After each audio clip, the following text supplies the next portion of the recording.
Tonight on Nightline, Susie's solutions. We don't trust the government, we don't trust the banks. So why are millions turning to this woman for advice during the economic crisis? We take to the streets with Susie Orman. Plus, amnesia in Arizona. Why can't this government bigwig remember spending hours gambling in a casino during an official business trip? We'll ask him, and it's a confrontation you won't want to miss. And say it ain't so, Joe. John McCain called Joe the plumber the winner of last night's debate. But his name's not Joe, and he's not a registered plumber. And those are only half his problems. From the global resources of ABC News with Terry Moran, Martin Bashir, and Cynthia McFadden in New York City, this is Nightline, October 16, 2008. Good evening. Despite another dramatic day of volatile trading, there's been some encouraging news from Wall Street. The Dow was up more than 400 points at the closing bell. But this economic crisis is far from over. Indeed, it's become a full-blown crisis of confidence for many American families. People no longer have any faith in their banks or financial institutions. So who can you trust with your money? Well, tonight we profile a woman who's become one of the most trusted personal finance experts in America, as Vicky Mabry now reports.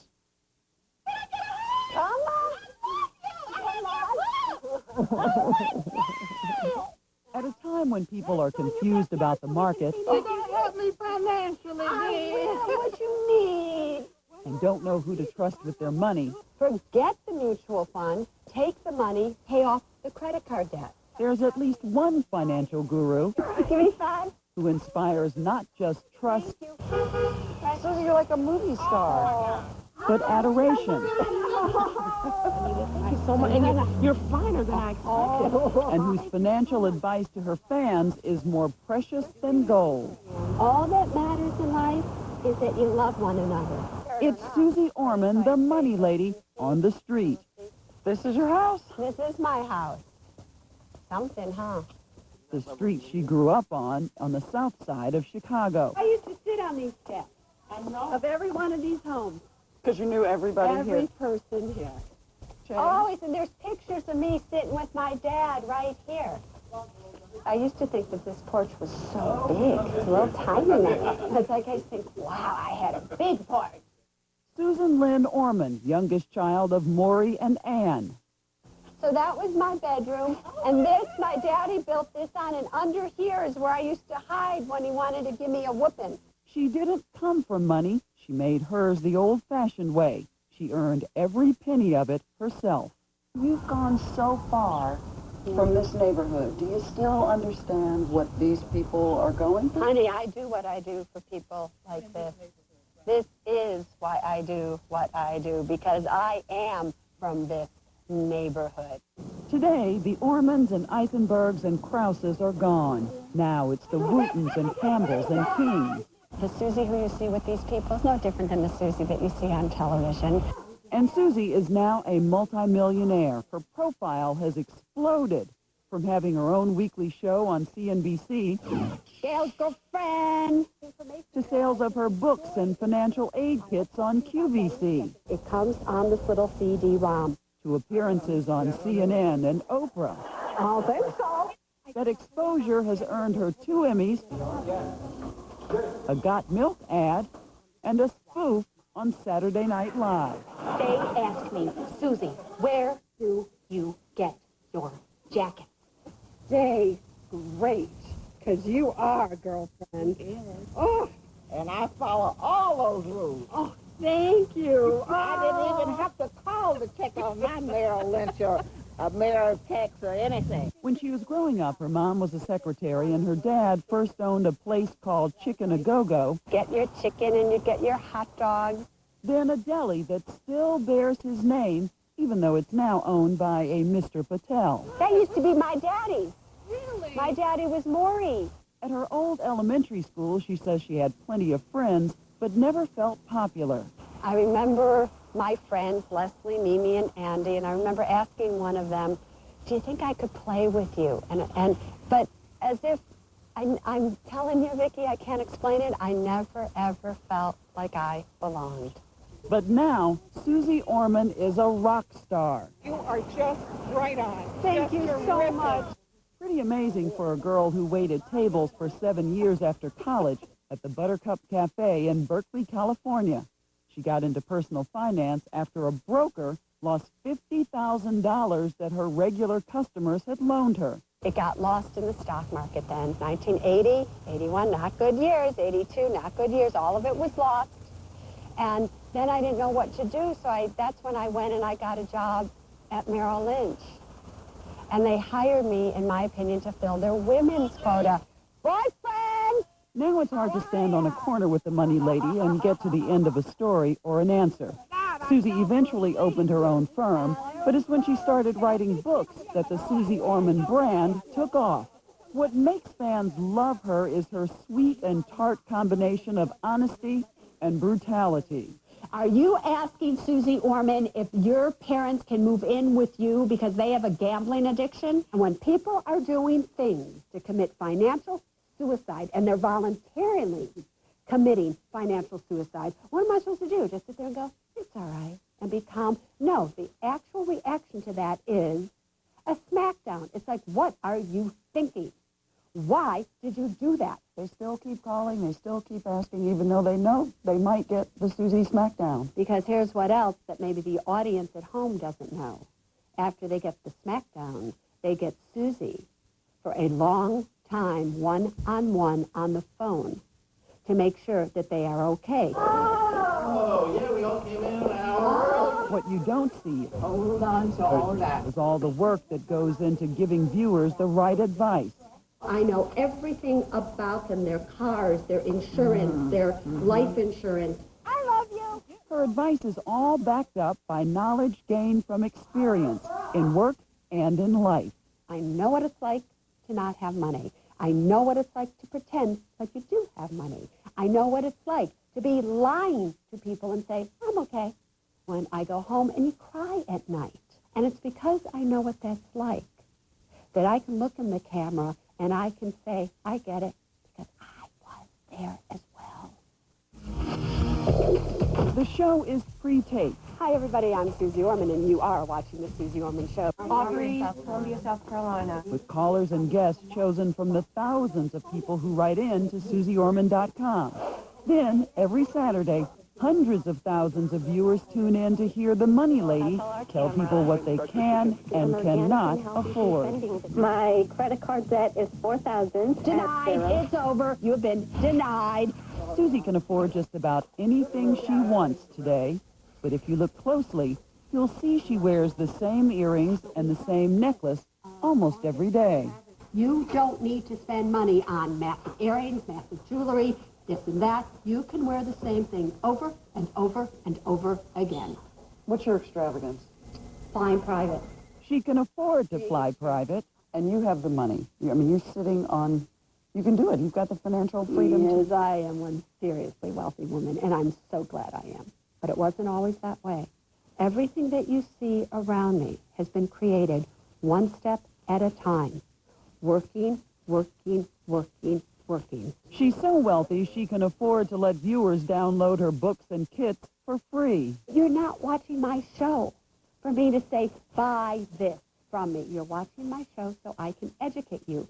So I'm very careful that when I'm on the Larry King Show or the Today Show or the Oprah Show, I'm not there to push something down your throat to buy. Do the boys kind of make fun of you that this is sort of girl economics, this is girl finance? Yeah, they always say, why is it that Susie, it seems like everything Susie says is so common sense. That's the criticism. Well, somebody needs common sense around these places, if you ask me. So, her common sense advice in this seesawing market? Get out of credit card debt. Do not be late on your payments. Do not go over your credit limit. And do not miss a payment. Do you hear me, people? That is the most important thing. Next, if you have a retirement account that matches your contribution, you put in $1, they give you 50 cents. Do not stop.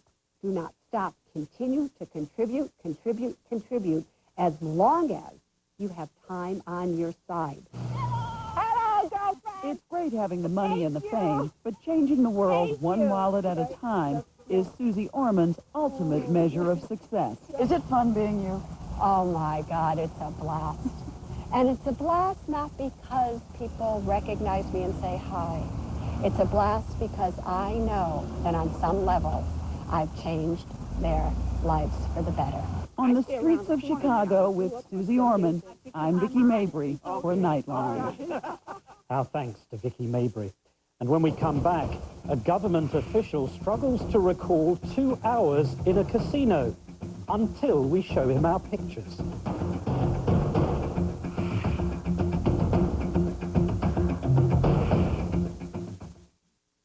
The Hyundai Santa Fe has impressive features, like room for 7, available all-wheel drive, and America's best warranty. But the most impressive feature of all, 24 miles per gallon. After all, what good is a crossover utility vehicle if you can't afford to drive it? Right now, get up to $3,500 cash back on a fuel-efficient 2008 Hyundai Santa Fe.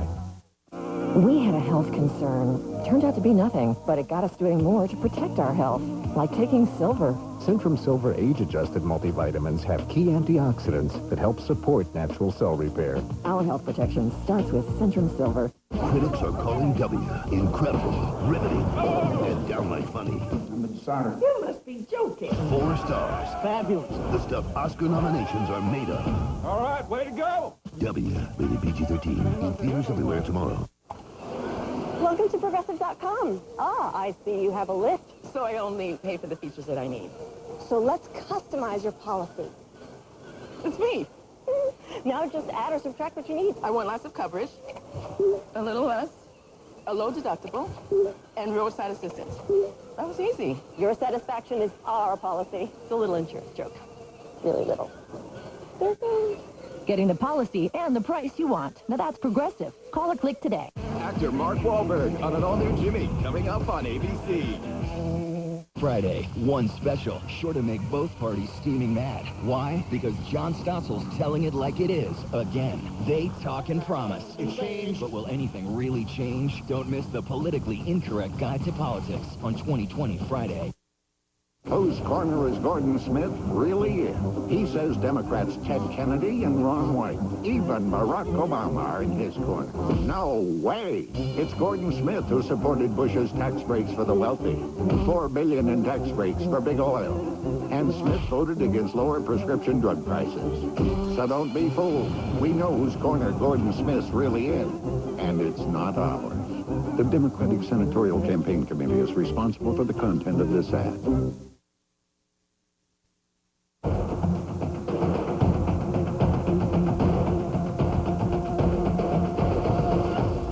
He was hired to run the federal agency that protects the U.S. Postal Service from criminals. But some colleagues noticed that Alexander Lazaroff was spending a good deal of time away from his office, often in close proximity to casinos. Our chief investigative correspondent, Brian Ross, has uncovered this story, and he joins us now. Good evening, Brian. Well, good evening, Martin. They are some of the least known and least heralded federal law enforcement officials, postal inspectors who carry badges and guns and investigate a lot of important cases. And for some of them, it became important in the last few weeks to go after their own boss, to turn whistleblower on the chief postal inspector.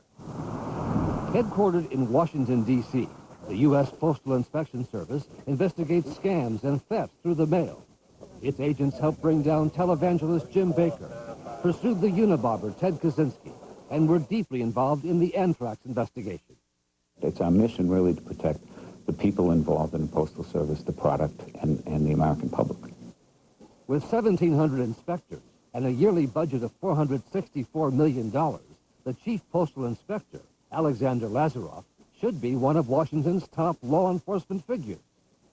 But more times than not, Lazaroff is out of the office, far from Washington, running his agency by remote control. I'm here 30% of the time, yes. It's a headquarters job, but you're not at headquarters.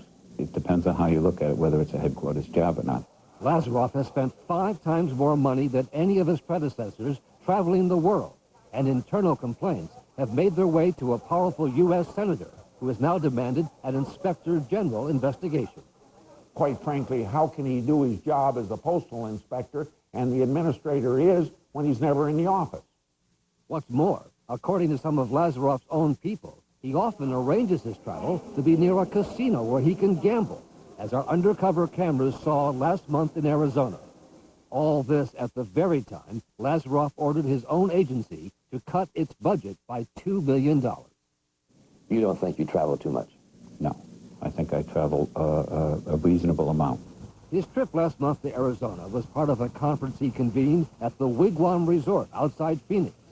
80 postal inspectors from around the country were flown in at a cost of almost $100,000. There are 3 casinos nearby. Some of the inspectors who were there say that you like to go there because you like to go gambling at night.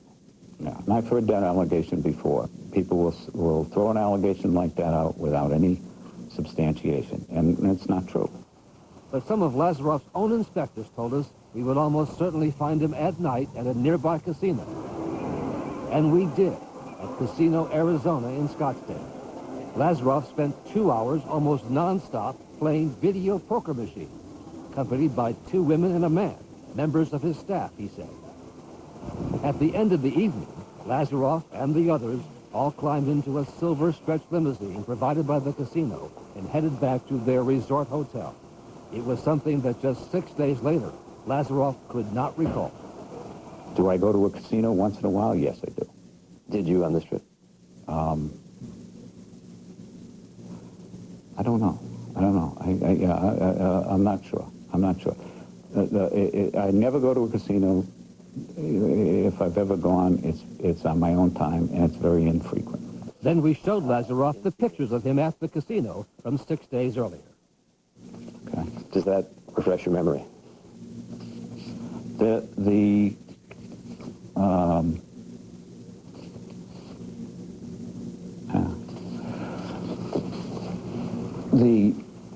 you remember going there now? Yeah, I remember going there. How did you come to choose that these 2 women would go with you to the casino? They work with us, and we said, you know, we might go to the casino. Do you usually go to them when you go there? No, I go once in a while to casinos like millions of Americans. I don't have a gambling problem. I don't have any debt as a result of gambling. I'm not a high roller. You have all these people from around the country. Right. You've flown them to Phoenix. Right. You're the big man. And you choose, instead of spending time with them at the hotel, at the Wigwam, to go out with these 2 women and this other fellow to the casino. Is that really being a good job as the top man?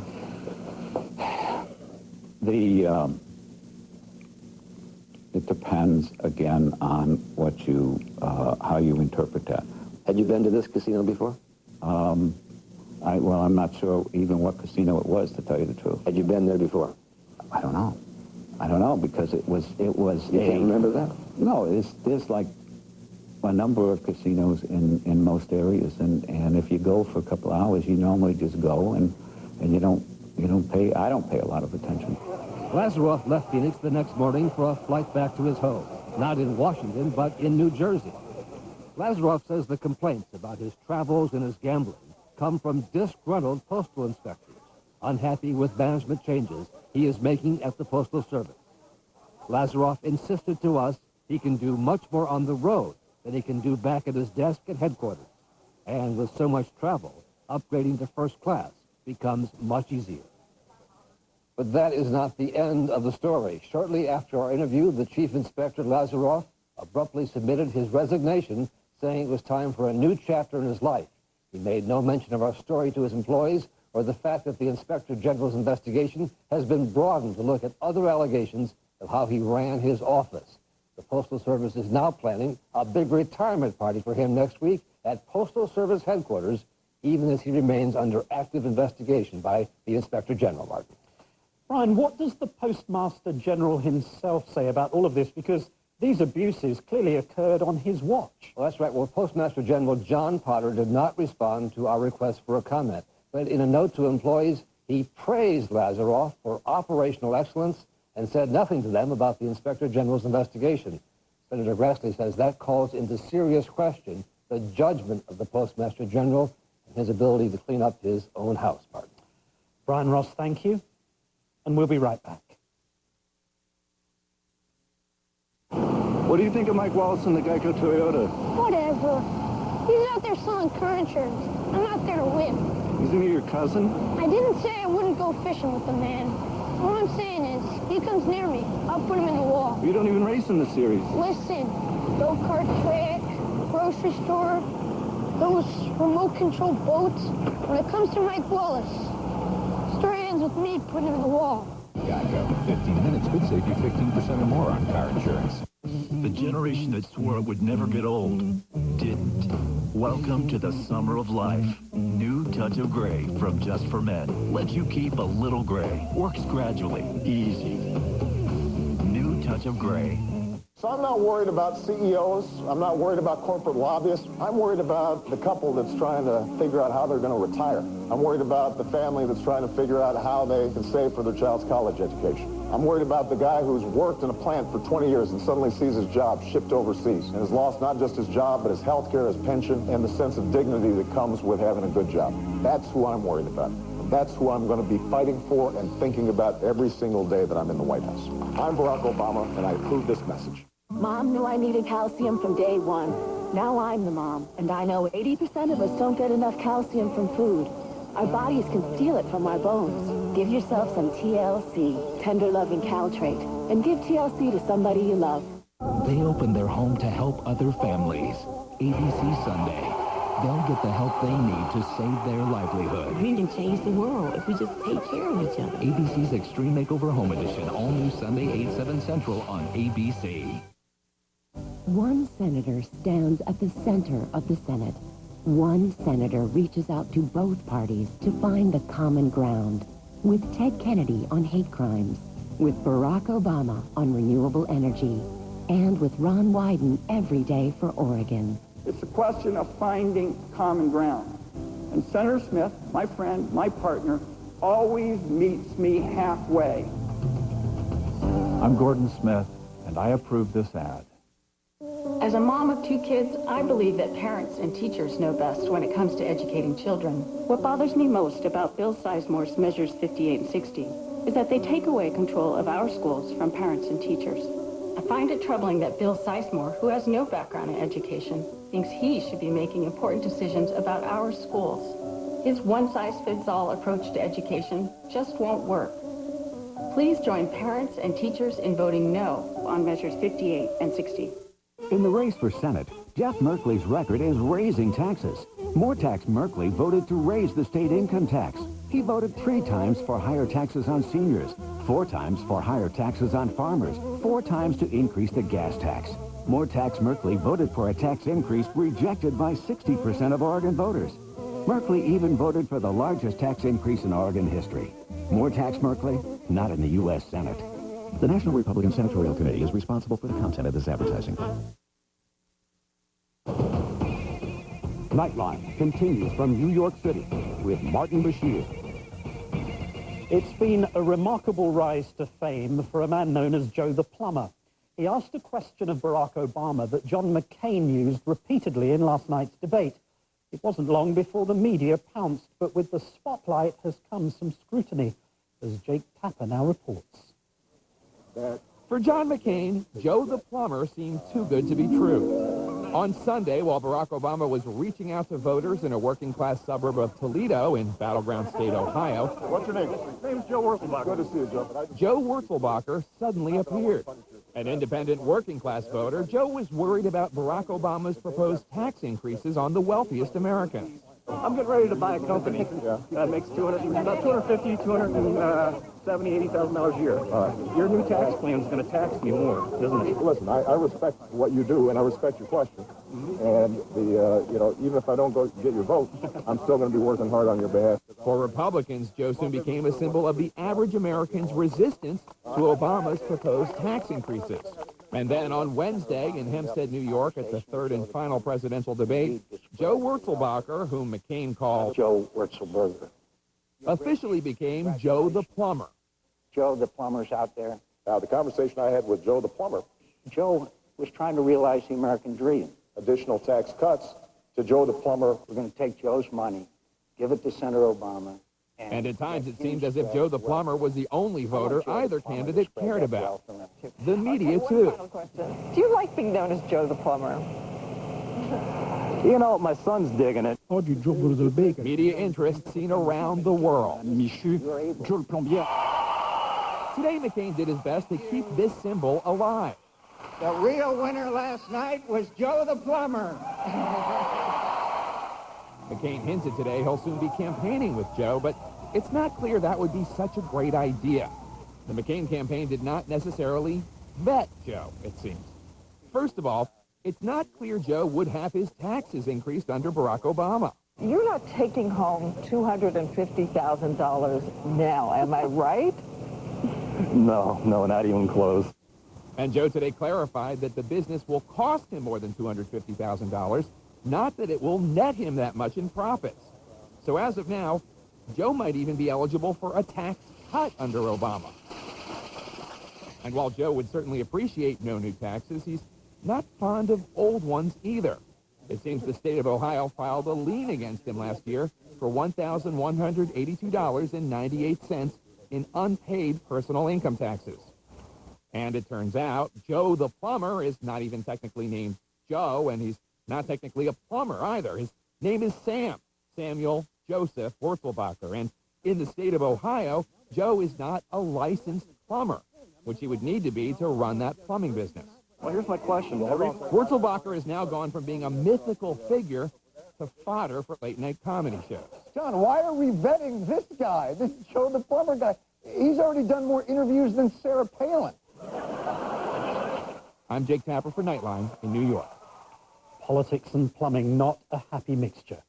And we'll be right back. ABC News Nightline, brought to you by TD Ameritrade.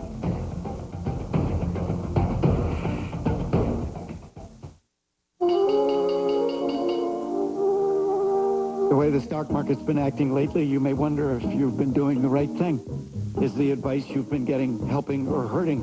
Are the fees you're paying really worth it? TD Ameritrade's fees are fair and straightforward. Their research is independent and unbiased. Their investment consultants are knowledgeable and there when you need them. So why not talk to one? Call, click, or visit a TD Ameritrade branch today. It's one thing to bail out Wall Street, but who's going to bail you out? Denny's.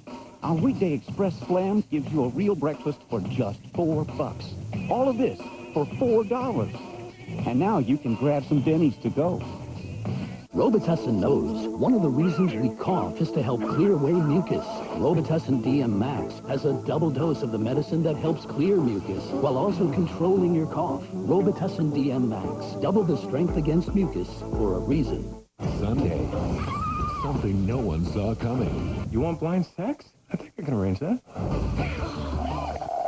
I think we're done. ABC's Desperate Housewives. All new Sunday, 9/8 Central on ABC. I know you're concerned about the economy and your future. A state treasurer with the right priorities can help. I'm Ben Westland. Since fighting cancer, Ben has championed affordable health care and covering Oregon's uninsured kids. Ben saved taxpayers millions of dollars by lowering the cost of school bonds, and he'll prepare our children for the good jobs of tomorrow. As treasurer, Ben Westland will invest in wind and solar to lower our energy costs. My priority will be to help you. Gordon Smith sure knows how to throw a party. Just look at his guest list. The first to arrive, the guys from Wall Street. They saw dollar signs when Smith wanted to privatize Social Security. Oh, and here comes George Bush, of course.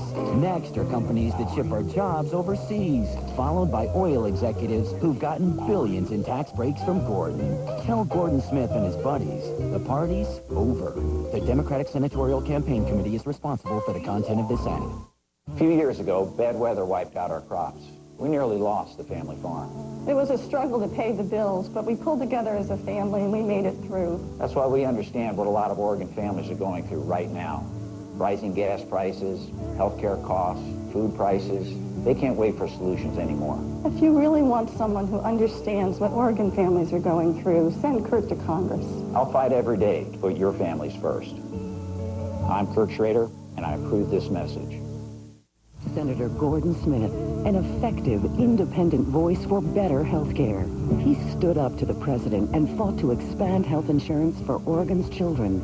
He worked with members of both parties to strengthen mental health services and suicide prevention programs. He fought to protect healthcare access for military families. Gordon Smith. Independent, effective, proven. American Medical Association Political Action Committee paid for and is responsible for the content of this ad. One senator stands at the center of the Senate. One senator reaches out to both parties to find the common ground. With Ted Kennedy on hate crimes, with Barack Obama on renewable energy, and with Ron Wyden every day for Oregon. It's a question of finding common ground. And Senator Smith, my friend, my partner, always meets me halfway. I'm Gordon Smith, and I approve this ad. Everything you need to start your day. K2 News this morning.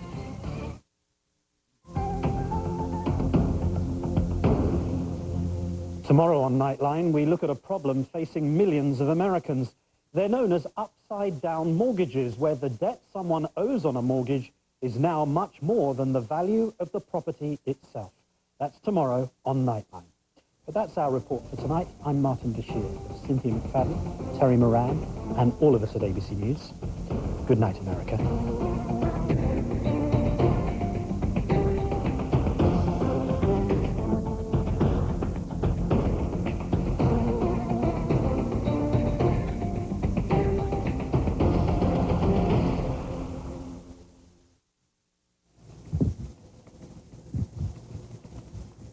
Whoops. Oh, no, Guillermo, how many times have I told you not